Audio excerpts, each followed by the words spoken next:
So you want to be a bottle girl? Well, there's a few things that you should know.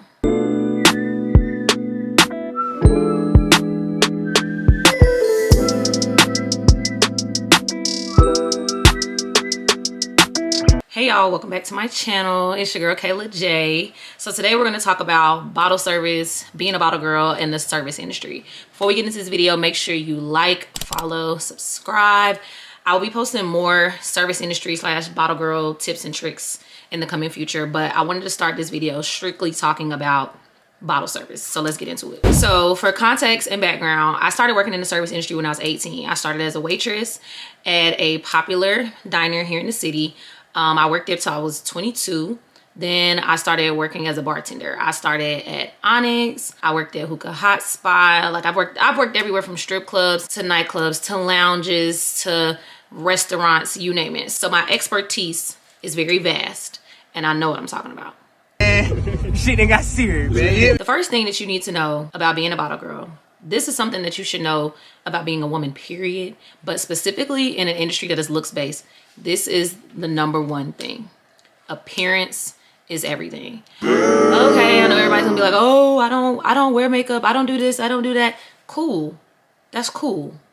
But again, appearance is everything. It's how you make your money. When we're working in this industry, essentially you're selling a fantasy. You want people to feel like when they come in, they can get good conversation, enjoy a good vibe, get good drinks, great service, the whole nine.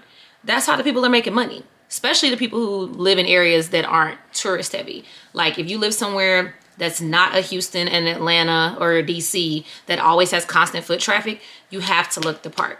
Ah, thank you, thank you, thank you. Looking the part sometimes is literally just a little lash and a little lip gloss. That's it. Those two things can elevate your look from here to here. Now, me personally, over the years, I developed a makeup routine that was foolproof for work. It wouldn't crease, it wouldn't get oily, nothing like that. I kept my hair done, kept my nails done. It's part of the service. You wanna know what a motherfucking boss looks like, bitch, you looking at one. A bitch that handles big business. If you see girls that are making money and you're working in this industry and you're wondering why you're not making money, first thing I would always say, step back and look at appearance. Always step back and look at appearance because it goes a long way. Everyone has different things that they do and different ways that they make their money. But appearance is one way that someone who does not know you is going to be enticed by you.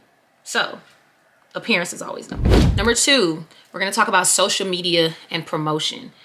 In the age that we live in, social media dominates an entire realm of nightlife marketing. When I say damn near the entire thing, I'm talking the entire thing. So you have to be willing and able to put yourself out there on social media. A lot of clubs have flyers. I've never been against posting the flyers, but one thing I always tell the girls, when you're posting yourself on social media, post yourself. Tag the club, but post yourself because they are coming to see you. Yes, what the club has going on is important, but they're coming to see you. So when it comes to social media, do not be afraid to put yourself out there. One thing I learned when I was working at the most recent nightclub where I was at was that when I would post the videos of myself tagging the club, I got more bookings than when I would just post a club flyer. Because why? They're coming to see me. I'm the one selling the records. They coming to see me. They coming to see the Temptations. Ain't nobody coming to see you, Otis. And I'm gonna leave it on that. But social media promotion goes a very long way, and do not be afraid to tell people where you work. Don't be afraid to promote yourself on other platforms or just throw it out there in little subtleties because they might not be a regular customer that comes every week, but that 1 or 2 times that they do come, they're gonna spend money, they're gonna tip, and they're gonna like you. Why? Because you're you. Number 3, you have to know your region. And by know your region, that can play a lot into your money. So, as I was saying earlier, when you work in a place that's not as touristy as a Houston or Atlanta or a DC, you run into the issue of sometimes it not always being busy. So how do you navigate the slower periods when you're working through that? One of the key things that you do is that you're not going to be afraid to, again, put yourself out there, and you have a money mindset. So I know it's a lot of girls on the internet that are doing like, count my money with me, come to work with me, all this, that, and the third. And that's cool. But that's not always realistic to what everyone makes. A lot of these girls work in more high traffic areas. They might work on the best nights of the week. So we have to keep all that in mind. Bottle service does come with a lot of money, but it's all geographically based. I promise you.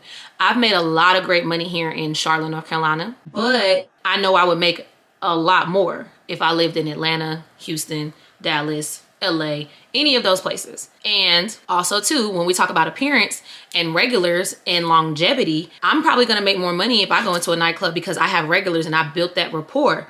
These people are coming for me.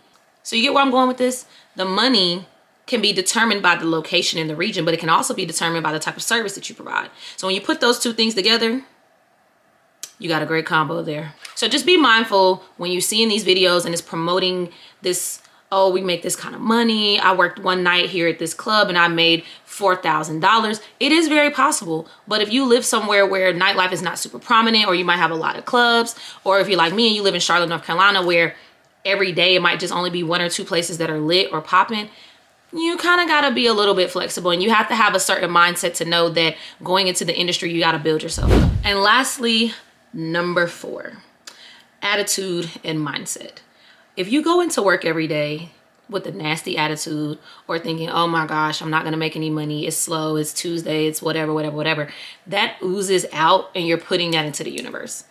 I tell girls all the time, I would come into work with a number on my head, I'd pray about it before I went into work, and I always seem to make that number, even when I wasn't trying, because no matter what, even if I'm not getting tipped like that, even if it's not super busy, I don't let that show. Customers could never tell. I was never putting that energy off on other people. I was always positive. I was always happy. I was always willing to go the extra mile and provide a superior service for the customer. Because why? If this customer don't tip me today on this $500 tab, the guy that got the $50 worth of beer is going to leave me $100. Same thing. Reciprocity. We got to be willing. Like, you have to be willing to understand that it's not always going to be right then and there. Sometimes your blessing is a couple days down the road. Sometimes you got to take a couple L's, but your attitude and your mindset is what matters. And people love someone with a positive attitude all the time. A smile. Oh my gosh, I cannot stand a bottle girl that does not smile. Why are y'all not smiling? Those are the key things. Attitude, mindset, being grateful, being cheerful, being a great light in the place where you are. Because if you have a negative spirit or negative energy, or you only flip your energy when people are tipping or they look like they gonna tip, they can tell. Trust me, we can tell. I hope y'all enjoyed these 4 tips and tricks. This is just to kick off the series. Let me know if you guys have any specific questions, anything you want to ask, anything that we can learn together, or any other things that I can share with you all from my experience. Again, do not forget to like, comment, and subscribe. It's your girl, Kayla J, and I'll see y'all next week.